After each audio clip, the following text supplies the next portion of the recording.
በትክክል ጠዋት 11 ሰዓት ላይ አንድ ሽማግሌ ቀላል ልብስ ለብሰው የከተማው ትልቅ ባለ 5 ኮከብ ሆቴል እየተጠጉ ነበር። ስሙ ሞሃንጋል ነበር። አሮጌ ጆንያ ይዘው ነበር። ነገር ግን ሆቴሉ በር ላይ እንደደረሱ የጥበቃ ሰራተኛ ፊቱ ወዲያውኑ በብስጭት ተኮማተረ። ጥበቃው ወደፊት መጥቶ መንገዱን ዘጋበትና ባባ ወዴት ነው የምትሄደው አለው። እዚህ ምን ስራ አለህ አለው። ሞሃንላልም በፈገግታ መለሰ። እዚህ ቦታ መሬቱ የኔ ነው፣ በሆቴሉ ላይ ሼር አለኝ አለው። ከዚያም ጥበቃው ወደ ሞሃል ዞረ። ባባ ተሳስተ መሆን አለበት። ይህ በጣም የቅንጦት ሆቴል ስለሆነ አንድ ሰው ስህተት የሰራብህ ይሆናል። ትልልቅና አስፈላጊ ሰዎች እዚህ ይመጣሉ። ተራ ሰው ሊከፍለው አይችልም። ልክ በዛን ጊዜ የሆቴል አስተናጋጅ ፕሪያ ሳክሴን ውይይቱን ሰማች። አይኗን በሞሃል ላይ ጣለች። ከራስ ፀጉር እስከ እግሩ ድረስ ተመለከተችው እና ትንሽ ፈገግታ ከንፈሮቿ ላይም ታየ። የእንኳን ደህና መጣችሁ ሳይሆን የንቀትና የፌዝ ነበር። ፕሪያ ባባ በዚህ ሆቴል ውስጥ ምንም ቦታ ያለ አይመስለኝም። ይህ ሆቴል በጣም ውድ ነው። ምናልባት የተሳሳተ ቦታ መጥተህ ይሆናልም አለችው። ሞሃንላል በተመሳሳይ መረጋጋት መለሰ። ልጄ አንድ ጊዜ ተመልከቺ፣ ምናልባት ቦታ ማስያዣው የኔ ነው፣ እዚህ ሊሆን ይችላል። ፕሪያ በትኩረት ስትሰጥ ትከሻዋን ነቀነቀች። እሺ ባባ ጊዜ ይወስዳል፣ ወደ መጠበቂያ ቦታ ሄደህ ተቀመጥ። ሞሃንላል ራሱን ነቀነቀና በደስታ ወደ መጠበቂያ ቦታም ሄደ። በሎቢው ውስጥ የነበሩ ብዙ እንግዶች በሚገርም እይታ እየተመለከቱት ነበር። አንድ ሰው በሹክሹክታ የመጣው ነፃ ምግብ ለመብላት ይመስላልም አለ። ሌላው ደግሞ እዚህ አንድ ብርጭቆ ውሃ እንኳን ለመግዛት አቅም የለውም አለ። ሞሃንላል ሁሉም ነገር እየሰማ ነበር፣ ነገር ግን ዝም አለ። ጥግ ላይ ባለው ወንበር ላይ ተቀመጠ። ጆንያውን መሬት ላይ አስቀምጦ ሁለቱንም እጆቹን በጠረጴዛው ላይ አስደግፎ በዝምታም ተቀመጠ። የሎቢው ድባብ ግራ የሚያጋባ ሆኗል። ሰዎች ሻይና ቡና እየጠጡ ወደሱ እየጠቆሙና አስተያየት እየሰጡ ነበር። አንድ ትንሽ ልጅ እናቱን በንጹህነትም ጠየቀ።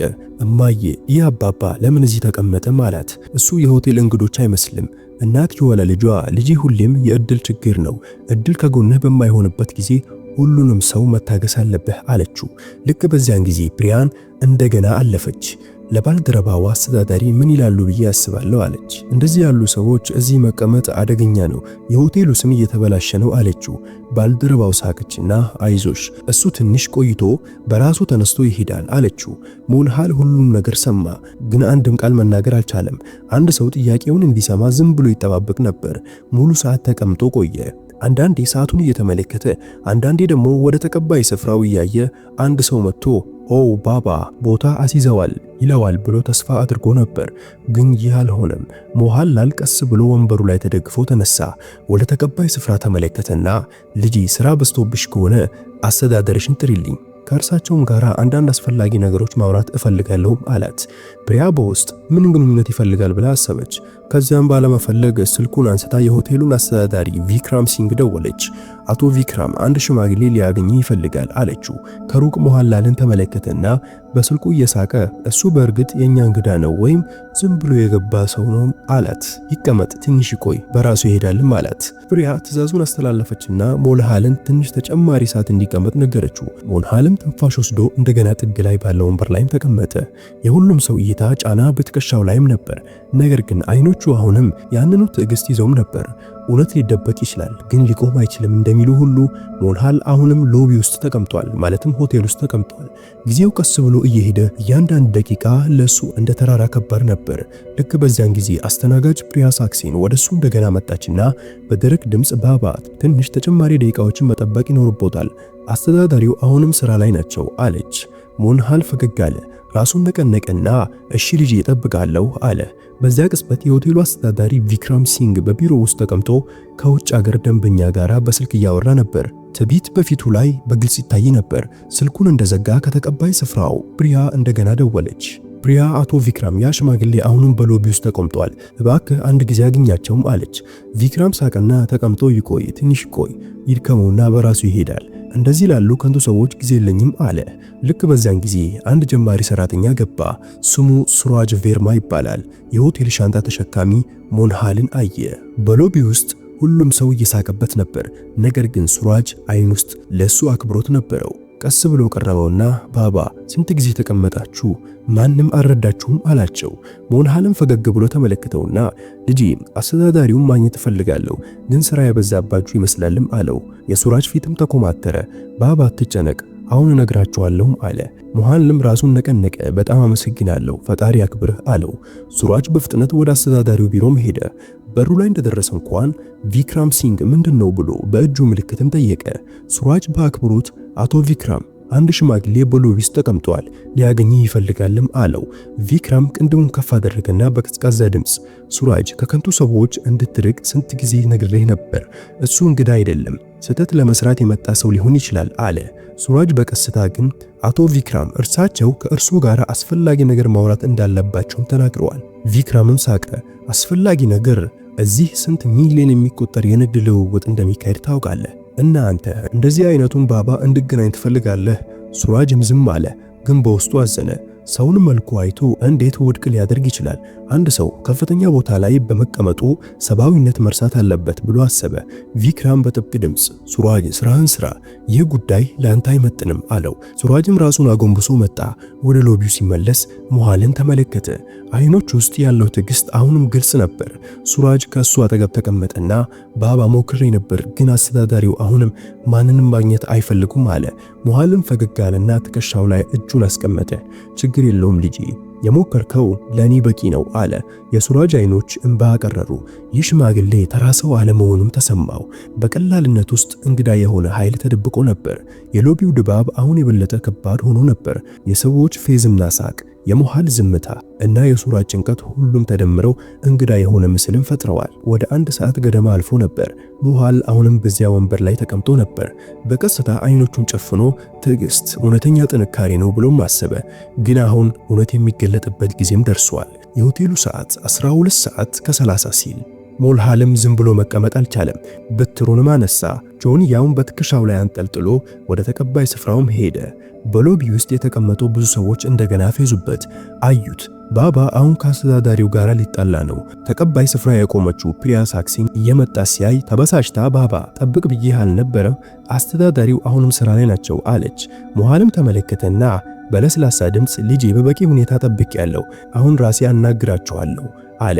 ይህንን ከተናገረ በኋላ ሞሃል በቀጥታ ወደ አስተዳዳሪ ቪክራም ሲንግ ቢሮ አመራ። ሆቴል ውስጥ ዝምታ ሰፈነ። የሁሉም ሰው አይን ወደዚያ ተኮረ። ሁሉም ምን ሊከሰት እንዳለ ለማየት ፈልጎ ነበር።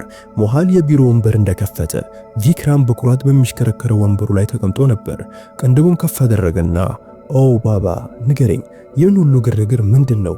ምን ስራ አለህ አለው። ሞሃልም ቀስ ብሎ ጆንያውን ከፍቶ ከውስጡ አንድ ኤንቭሎፕ አወጣ። ወደፊት አመልክቶም ሰጠው። ይህ የኔ ቦታ ማስያዣ ዝርዝሮትና ከሆቴል ጋር የተያያዘ አንዳንድ መረጃ ነው፣ እባክህ አንድ ጊዜ ተመልከተው አለው። ቪክራም እየሳቀ ኤንቭሎፑን ከእጁ ነጥቆት ግን ሳይከፍተው ጠረጴዛው ላይም ጣለው። በሳቅ ውስጥ ትዕቢት በግልጽ ይታይ ነበር።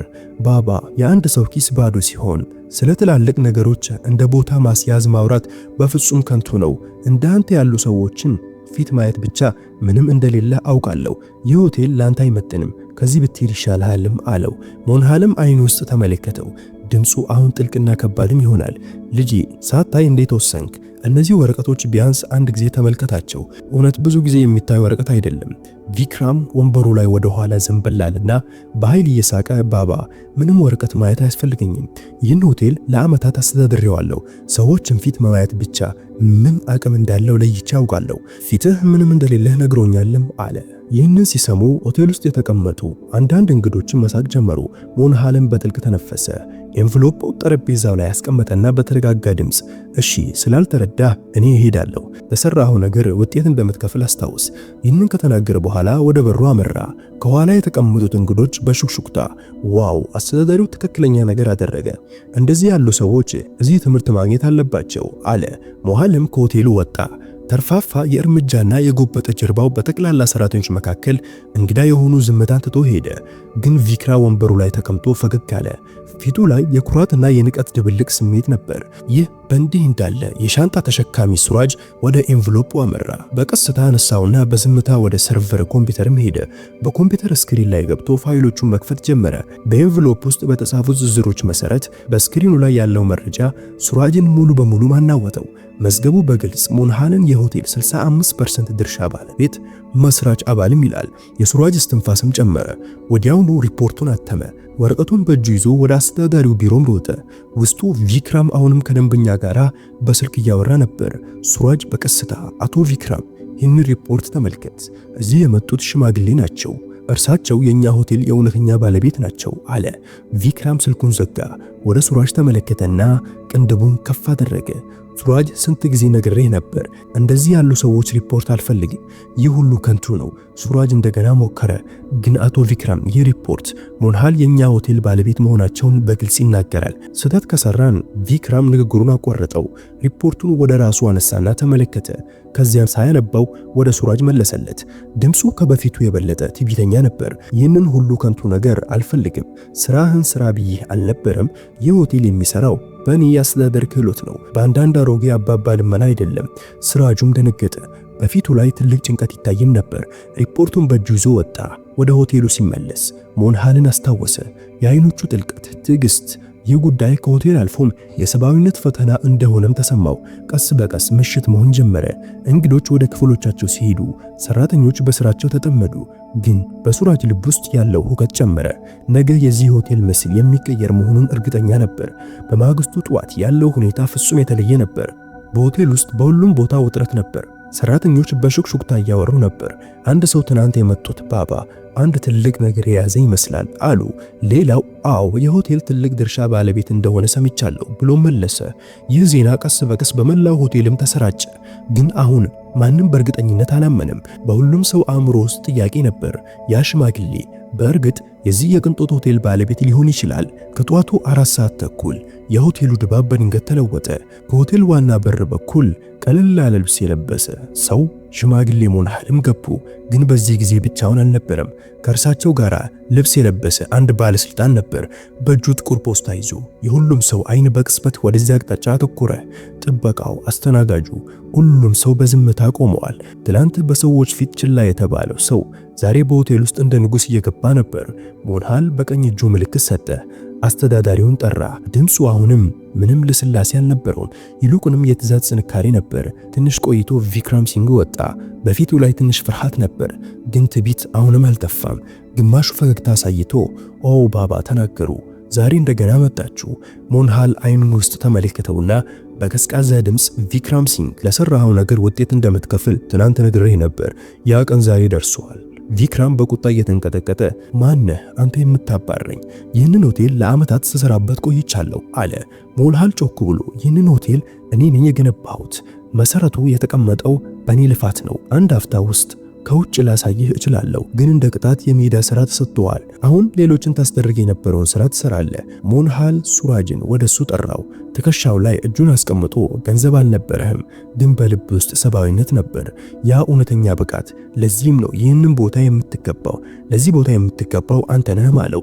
የሱራጅ አይኖች እንባ ፈሰሱበት፣ በስሜትም ተቀወጡ። አቶ ሞንሃል እኔ የሰራሁት የሰብአዊነት ስራ ብቻ ነበር አለ። ሞንሃል ፈገግ አለ። ይህ ትልቅ ብቃት ነው ልጄ። ከዚያም ወደ አስተናጋጁ ፕሪያ ሳክሲን ተመለከተ። እይታው በጣም ጠንካራ ስለነበረ ፕሪያ ተንቀጠቀጠች። ሞንሃልም ፕሪያ ይህ የመጀመሪያ ስህተትሽ ስለሆነ ይቀርልሻለሁ፣ ግን አስታውሺ በዚህ ሆቴል ውስጥ ማንንም በልብስ መመዘን የለብሽም።